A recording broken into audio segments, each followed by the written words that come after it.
Hello tout le monde, je suis ravie de vous retrouver ce dimanche pour le tome 2 du Petit Dico de la Plantosphère. Comme vous le voyez, dans une ambiance un petit peu plus cosy, un peu plus chaleureuse. C'est l'automne, il fait gris, il fait maussade, il pleut dehors. Alors je sais pas vous, mais moi quand c'est comme ça, eh bien j'aime bien avoir une petite ambiance un petit peu plus cosy. Donc je me suis dit que pour vous, ça changeait un petit peu. Donc j'espère que ça vous plaira. Alors, concernant les termes botaniques qu'on va voir aujourd'hui, comme d'habitude, je disparaîtrai derrière une photo que j'aurai montée, voilà, pour que vous ayez un visuel en même temps que l'explication. Ce sera, comme la dernière fois, soit des photos des plantes que j'ai à la maison, soit ce sera des photos que j'ai été chiner un peu sur le net, mais bien évidemment, des photos libres de droit, ça va de soi. Donc, on va commencer, si vous voulez bien, avec le premier terme qui est alcalin. Vous avez peut-être déjà entendu un sol alcalin. Alors, qu'est-ce qu'un sol alcalin? Eh bien, c'est tout simplement un sol dont le pH va être supérieur généralement à 7. Et l'alcalinité de ce sol peut, donc je dis bien peut, expliquer la présence de calcaire. Pour le deuxième terme, là, je n'ai pas de photo non plus parce qu'on va être sur une action de bassiner. Alors, qu'est-ce que c'est venir bassiner sa plante? Eh bien, vous le faites chez vous, j'en suis sûre et certaine. C'est le fait de venir, au fait, eh bien, doucher toute la plante avec un jet fin en pluie fine, au fait, aussi bien le feuillage que toute autre partie de la plante, en faisant bien évidemment attention de ne pas venir détremper complètement son substrat. Ensuite, le prochain terme, c'est bractée. Comme vous voyez ici sur la photo, c'est tout simplement des feuilles modifiées qui se distinguent des autres et des pétales des fleurs qu'elles accompagnent par sa forme ou sa couleur qui sera différente. Donc vous le voyez, ici je vous ai mis une Medinilla magnifica, je vous ai également mis une broméliaceae et je vous ai aussi mis les fleurs de bougainvillier. La fleur c'est juste la petite fleur que vous voyez blanche au centre. Le reste ce sont des bractées. Ensuite, pour le prochain terme, on va parler de chlorose.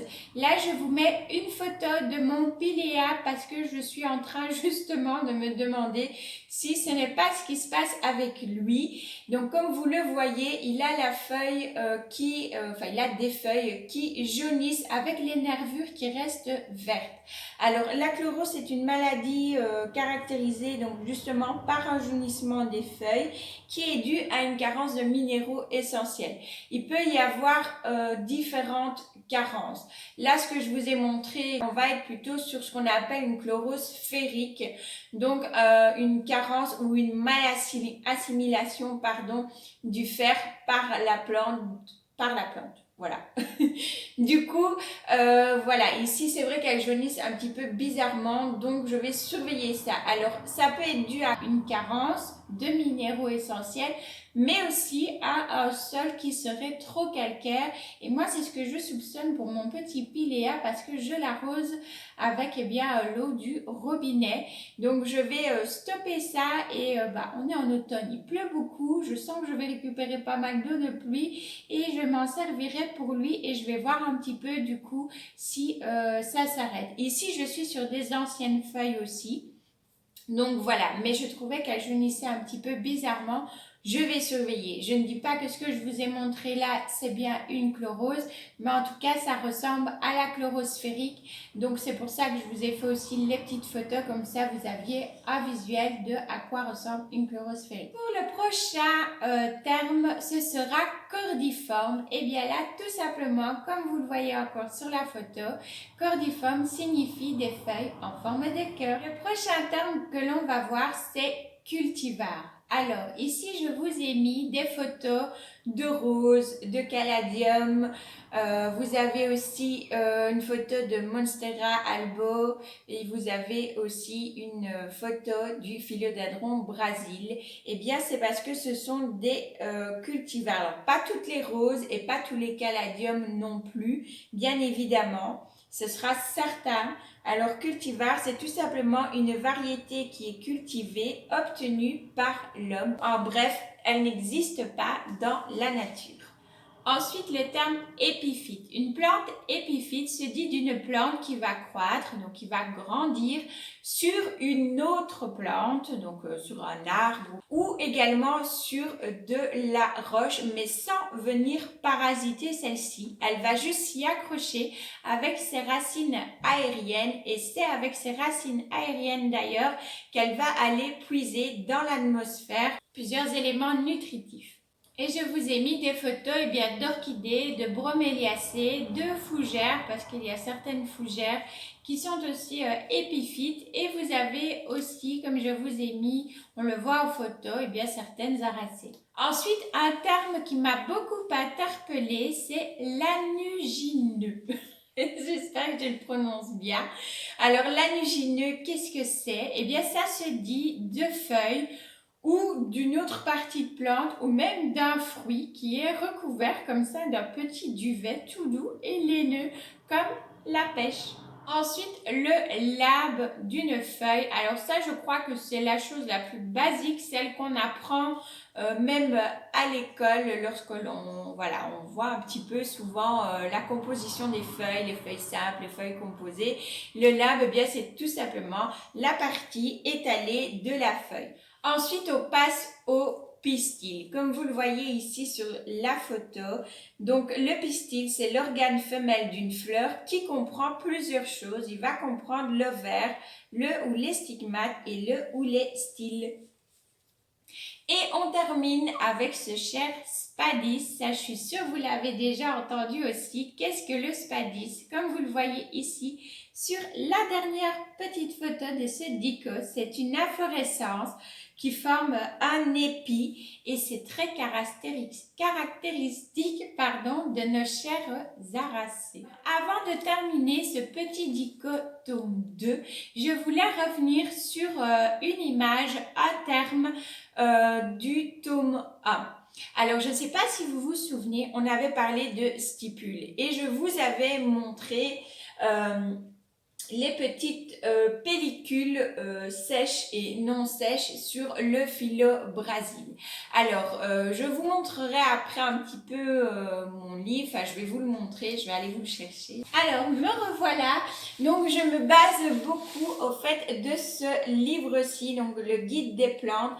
C'est vraiment le guide des plantes d'intérieur, mais c'est vraiment un très beau livre. C'est ma belle-mère au fait qui m'a donné ce livre et je l'aime énormément.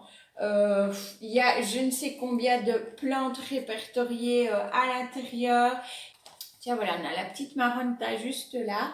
Enfin voilà, il est vraiment très bien expliqué. Il parle aussi de la luminosité, enfin vraiment de plein de choses, des maladies.